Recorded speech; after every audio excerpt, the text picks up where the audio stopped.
ఉత్తరప్రదేశ్లోని ఆధ్యాత్మిక నగరి అయోధ్యలో ప్రధానమంత్రి నరేంద్ర మోదీ పర్యటిస్తున్నారు. అయోధ్యలో ఆధునిక హంగులు, రామమందిర చిత్రాలతో పునరుద్ధరించిన అయోధ్య రైల్వే స్టేషన్ను ప్రధాని మోదీ ప్రారంభించారు. ఆయన వెంట యూపీ ముఖ్యమంత్రి యోగి ఆదిత్యనాథ్, రైల్వే మంత్రి అశ్విని వైష్ణవ్ తదితరులు ఉన్నారు. ఇక రైల్వే స్టేషన్ విశేషాలను మంత్రి అశ్విని వైష్ణవ్ ప్రధానికి వివరించారు. అనంతరం ప్రధాని మోదీ 2 అమృత్ భారత్ అలాగే 6 వందే భారత్ రైళ్లను పచ్చజెండా ఊపి ప్రారంభించారు. అంతకుముందు అమృత్ భారత్ రైల్లోకి వెళ్లి విద్యార్థులతో కొంతసేపు మోదీ ముచ్చటించారు.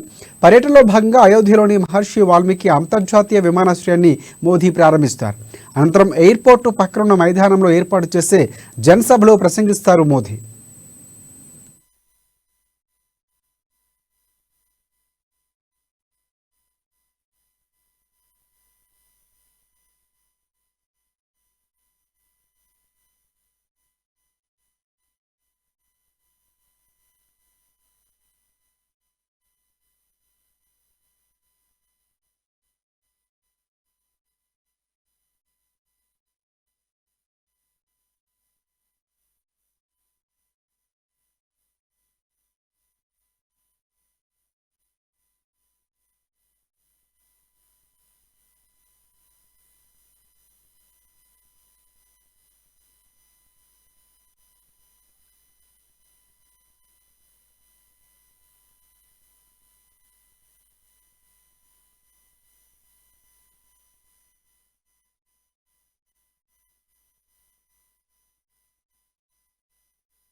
ఉత్తరప్రదేశ్లోని ఆధ్యాత్మిక నగరి అయోధ్యలో ప్రధానమంత్రి నరేంద్ర మోదీ పర్యటిస్తున్నారు. అయోధ్యలో ఆధునిక హంగులు, రామమందిర చిత్రాలతో పునరుద్ధరించిన అయోధ్య రైల్వే స్టేషన్ను ప్రధాని మోదీ ప్రారంభించారు. ఆయన వెంట యూపీ ముఖ్యమంత్రి యోగి ఆదిత్యనాథ్, రైల్వే మంత్రి అశ్విని వైష్ణవ్ ఉన్నారు. రైల్వే స్టేషన్ విశేషాలను మంత్రి అశ్విని వైష్ణవ్ ప్రధానికి వివరించారు. అనంతరం ప్రధాని మోదీ 2 అమృత్ భారత్ రైళ్లను అలాగే 6 వందే భారత్ రైళ్లకు పచ్చజెండా ఊపి ప్రారంభించారు. అంతకుముందు అమృత్ భారత్ రైల్లోకి వెళ్లి విద్యార్థులతో కొంతసేపు మోదీ ముచ్చటించారు. పర్యటనలో భాగంగా అయోధ్యలోని మహర్షి వాల్మీకి అంతర్జాతీయ విమానాశ్రయాన్ని మోదీ ప్రారంభిస్తారు. అనంతరం ఎయిర్పోర్టు పక్కనున్న మైదానంలో ఏర్పాటు చేసే జనసభలో ప్రసంగిస్తారు మోదీ.